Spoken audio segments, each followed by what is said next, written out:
Kerbal Space Program, a game where we'll build rockets to go into space to collect science and make money, so that we can build bigger rockets that go further into space to collect more science and make even more money. Now what if we started with no money and a tax 90% through our funding and research? Can we still explore every corner of the solar system? Let's find out in Kerbal Space Program Hardcore Mode.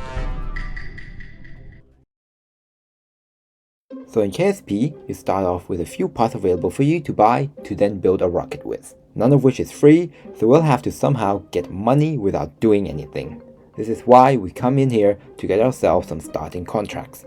Now every contract in KSP comes in two parts. You have your upfront payment and the payment that's made after you complete a certain task. Now the problem that we have right now is that we can only accept 2 out of the 4 contracts which are available to us. But accepting the first 2 easiest contracts to complete does not give us enough initial funding to even put a capsule onto the launch pad to complete the first contract. Therefore, this weird combination of accepting the first and the third contract is the only way that will let us progress in this game. But be careful. Although we can afford to put a booster onto the capsule and launch it off the pad, this will actually disqualify the second contract automatically, which will not let us get any money from it. So instead, we'll simply gather some science which will complete the first contract, giving us some money and free up the spot for the second contract. Now we can proceed to loft our capsule into the atmosphere to gather some bits and pieces of science when we're in the air as well as when we land. This puts us on our way to unlocking some essential parts. Now just because we can, let's try to get us into space to finish the third contract with the classic method of stacking rocket boosters and sequentially burning them off. For this, we're going to use the decoupler to detach the capsule and safely recover Jebediah, giving us enough science to unlock the first tier of parts. Well, only actually if you explore the KSC a little bit with this little rocket that lands at various facilities. You know the drill, you've played KSP before, this is how it's done when you don't have enough science to get where you need to go. But yeah, moving on.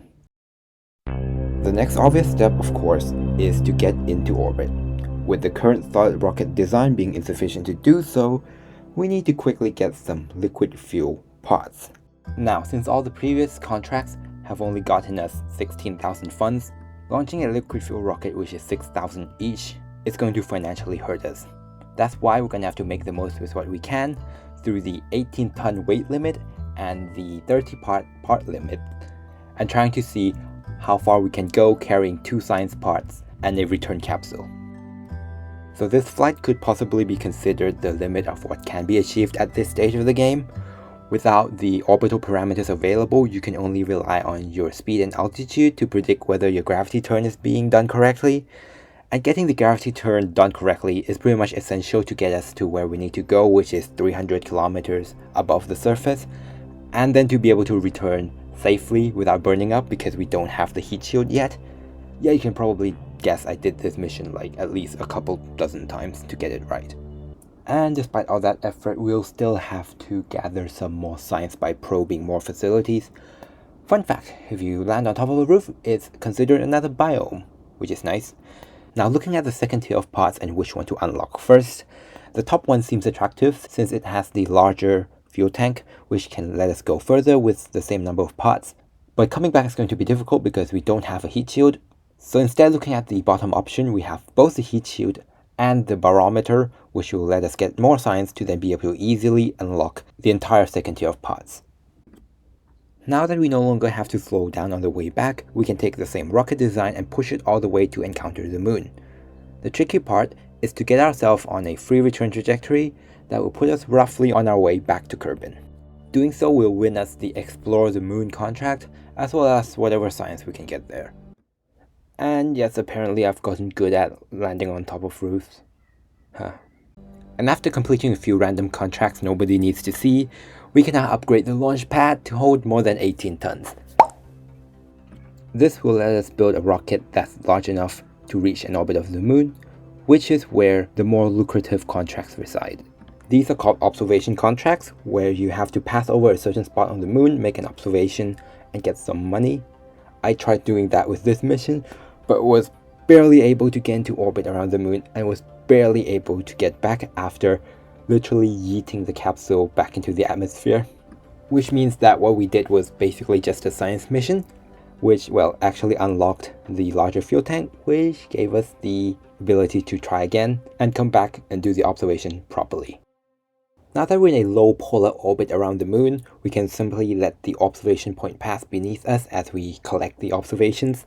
Now that it looks like we're done, we can actually go back to the Space Center, accept more observation contracts, and repeat them over and over until we're able to upgrade both the astronaut complex and the tracking station. This will allow Jebediah Kerbin to come out and collect more science during EVAs, as well as letting us plot our course back to Kerbin without relying on the yeet maneuver. With that mission finished, but without enough science to upgrade anything, we can repeat the same observational mission, but this time around Minmus instead. This will allow us to finally upgrade the vehicle assembly building, eliminating the 30 part limit, and we'll also be able to collect enough science to unlock the parts needed to finally land on the moon or Minmus. And finally, after saving enough money and unlocking the right parts, we're now able to begin our mission, Minmus 1, which aims to land on 2 of the moon's biomes, the Highlands and the East Crater, to bring as much science home as possible. This lets us unlock the Science Junior, and alongside the help of Bob Kerbin, who is a scientist, during our next mission, Minmus 2, we're able to perform all the experiments, reset them, hop to a different biome, repeat the experiments, and return home once we run out of fuel. And of course, the use of the yeet maneuver is always welcomed. And now, after unlocking the reaction wheel and the solar panel, we're now able to easily perform our next series of mission called Project Minmax. Of course, with the aim to explore the small moon of Minmus as much as possible, the first mission is actually able to reach 8 out of the 9 biomes on this tiny moon, except for, of course, the slope, which is somewhat hard to get to. And here we are at our final biome, the North Pole. From there, we're going to return all the science to continue on our next endeavor. That is unlocking both the tiny engine and the tiny fuel tank, which will let us build a tiny probe that can reach a polar orbit of both Minmus and the moon. These will of course perform as temperature scanning probes, letting us accept temperature survey contracts, which are worth around 30 to 40,000 funds, which can all be completed for free by essentially waiting for the probe to go over a certain area. These temperature scanning missions are of course a critical step, as they'll be what provide us enough money to upgrade the research and development building, letting us unlock the next tier of science parts. And of course, the science to do so will be provided by our next mission, Minmus 3. This lets us unlock the surface science experiment parts, which we can bring with us onto Minmus in our cargo hold. As well as bringing Gwendolf Kerbin, who's an engineer, we can use her to deploy solar panels to power 2 devices instead of 1. Once the surface station is set up, it will start transmitting science all the way back to Kerbin, continually giving us more and more science as time progresses.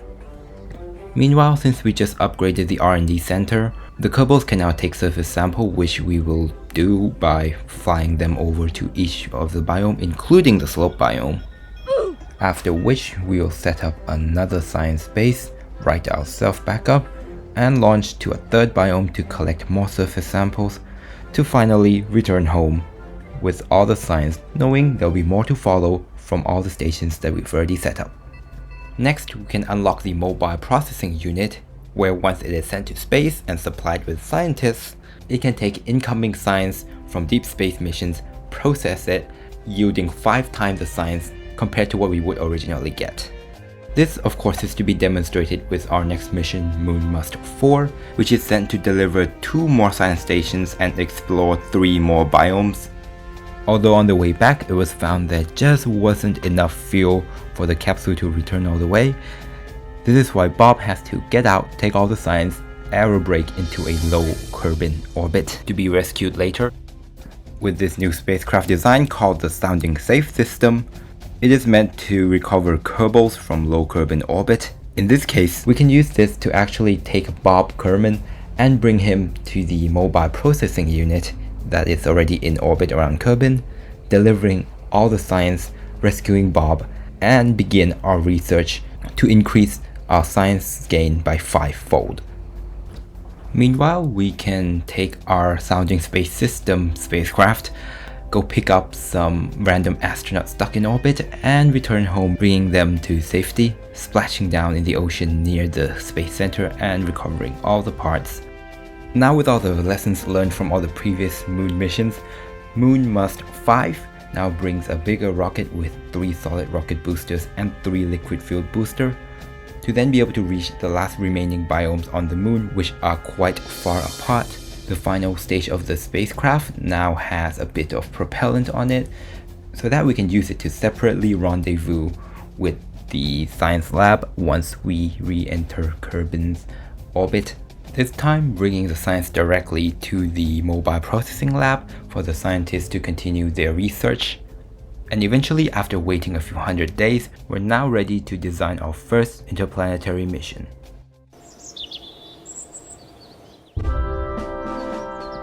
With our new mission, Eve Hopping 1, powered by 2 kickback solid rocket boosters, a 2.5 meter first stage, and a kick stage that can get us all the way to an intercept with Eve, all we're left to do is to cruise halfway to Eve, perform a course correction maneuver, perform a capture burn, and do some science around Eve as well as a bit into the atmosphere. And since the kick stage is designed to run out of fuel in an orbit of Eve, it is designed to serve as a relay satellite for any future missions. Now that we're rendezvoused with this little moon of Gilly, we can of course perform some science and attempt to land at all of the 3 little biomes that this little moon has. And of course, landing next to this little ridgeline in the Midlands allow us to perform a robot arm scanning thingamajig and get some science out of it. We of course cannot forget to deploy our science station on this little moon, requiring 3 solar panels to power 3 devices because we only have Suhat Kerbin, who's a scientist and doesn't have the engineer bonus. And of course we can hop to the next biome, the Highlands, and to finally land on the final biome, the Lowlands, with pretty much minimal Delta V use. On Gilly, there's also a fairly lucrative set of contracts we can perform, which are seismic scans. Doing 2 of them next to each other can yield us up to 60,000 funds, so I pretty much spent the rest of the afternoon doing pretty much a dozen of them, until we're pretty much left with just enough fuel to return home. Coincidentally, there is another set of contracts to be performed, which is called the Moon 3, Minmus 3, Gilly 3, whatever. 3 of them basically require a new vessel to intersect the Moon, Minmus, Eve, and Gilly. And in the way that the planets are lined up, it is most efficient to launch this mission now to intersect the Moon and Minmus, depart for Eve, right as Suhat Kerbin leave Eve to come back for Kerbin. So we're going to have this intricate dance of 2 spacecraft, one leaving Eve for Kerbin and one leaving Kerbin for Eve. Both of them can then get and intersect with their respective targets. The first being Suhat Kerbin on Eve Hopping 1, trying to get an efficient rendezvous with the space station with a bit of a utilization of the aero braking method, to then finally deliver all the science collected from Eve and Gilly to the space station for more research. And at the lab we can also upgrade Suhat Kerbin to become a level 4 scientist. Now with both Bob and Suhat Kerbin continuing to process the data on the station, we can now switch to the intercepting mission to of course complete the contract by intercepting with Gilly in this fancy way just because we have the Delta V to do so, and now we have all this money from all 3 contracts being completed all together. Now to decide what our next action should be, we should wait for all the science to of course be transmitted back from the lab. After that, we're then able to upgrade pretty much most of the tech tree that we were able to unlock so far. And looking at our wallet with about 1.5 million funds available, so conservatively, before upgrading the research and development building, we should aim for around 2 million funds, which we can get by performing more contracts.